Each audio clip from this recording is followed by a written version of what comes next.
Good day everyone, welcome to my channel. Today, I'll be discussing about the topic Prepare Weld Materials. In this topic, it includes preparation of base metal using a grinder or an angular grinder. So today, I'll be discussing or I will give you the objectives of this topic.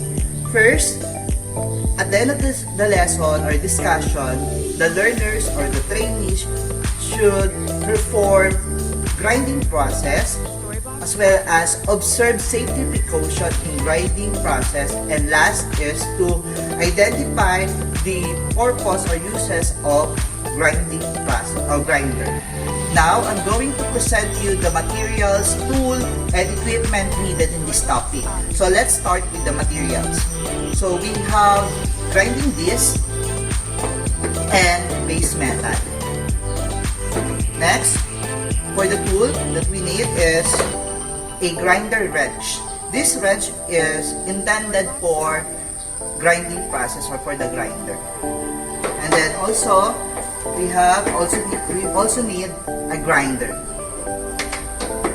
And of course, the most important is the PPE, the set of PPE. So we have the apron, the safety shoes, the ear muffs, and the goggles.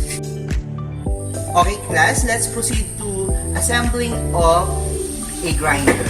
So for the beginners, if you're not familiar on how to assemble the grinder, you need to use a manual or a tool manual in assembling this equipment or this tool rather.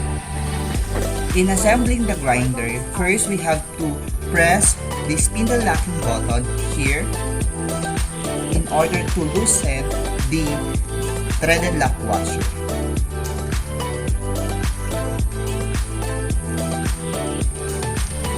Okay, this is the threaded lock washer. Then this one is what we call mounting washer.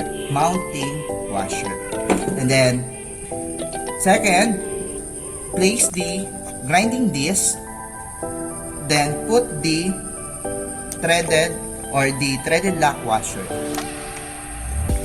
And you can use the grinding wrench to fasten the threaded lock washer.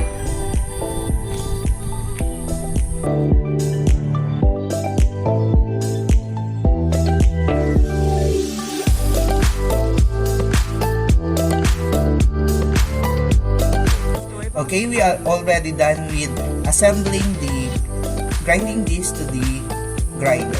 Next is to attach this auxiliary handle to the grinder. Take note, if you are left-handed, use the left side, and if you are right-handed, then use the right side.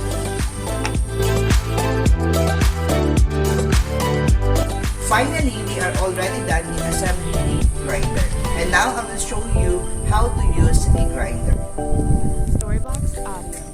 Again, always remember safety first.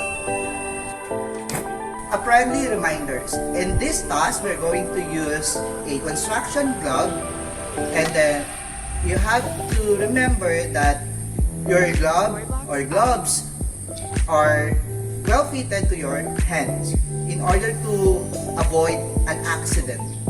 Thus, do not use loose gloves or welding gloves so that you can avoid a sudden falling of your grinder. Class, we are ready to perform. In grinding process, we have to use bench vise to hold our base metal.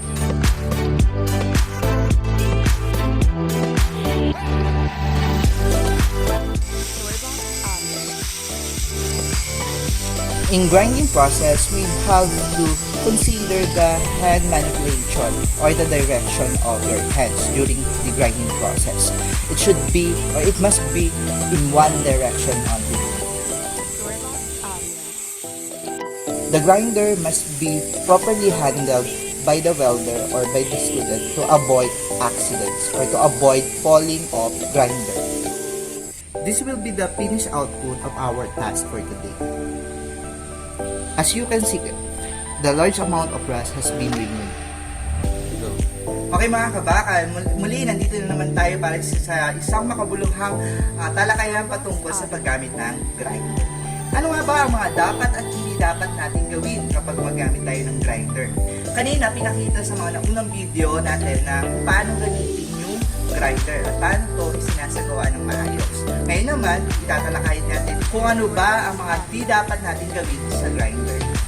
Siyempre, una, dapat handle with care, ika nga. Pero yung iba natin mga kabakal, may ilan na kumahawak sila sa kubot sa paghawak na grinder. Kumahawak sila sa kubot Nani? sa paghawak na grinder. So, iwasan po natin yung ganung paghawak sa grinder. Kasi pwede na itong ikasira. Especially yung mga wirings nito sa loob. So, dapat sa katawan,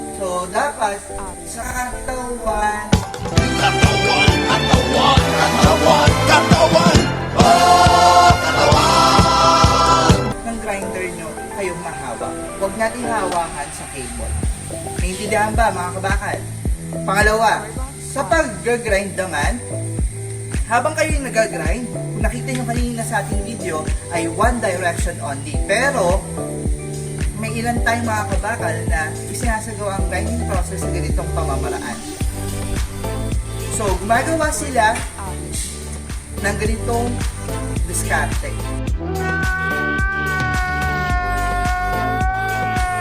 Yung paulit-ulit at kung saan saang direksyon. Mali po ito. Dapat one direction lang dapat. Alright mga kabakal, ito naman. Sa paggamit ng grinder naman, kapag tayo mag-grind ng bakal, huwag po natin gamitin ating kamay para i-hold ang bakal. Gumamit tayo ng gato or bench bands. Maling-mali po ang paghawak ng bakal at gagamitan natin ng grinder. Kasi pwede po masugatan kayo or tumalsik yung bakal at yung kamay niyo po ang malalim. Kaya yan ang mga dapat yung tandaan sa paggamit ng grinder. Kaya naman maraming salamat sa mga viewers natin na nanood at nag-aabang sa mga susunod na videos. Kaya nga naman, lubos kami ipapasalamat sa pagtangkilik nyo. At doon para naman sa mga bagong viewers natin, huwag mong kalimutan i-subscribe at i-like ang mga videos po namin para matabayanan nyo ang mga susunod na videos pa. At yun lamang po, hanggang sa muli mga kabakal.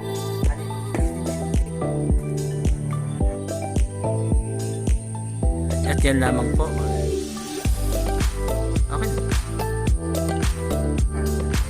At yun lamang po, hanggang sa muli. Ulit. Ulit. At yun lamang po, Yun lamang po.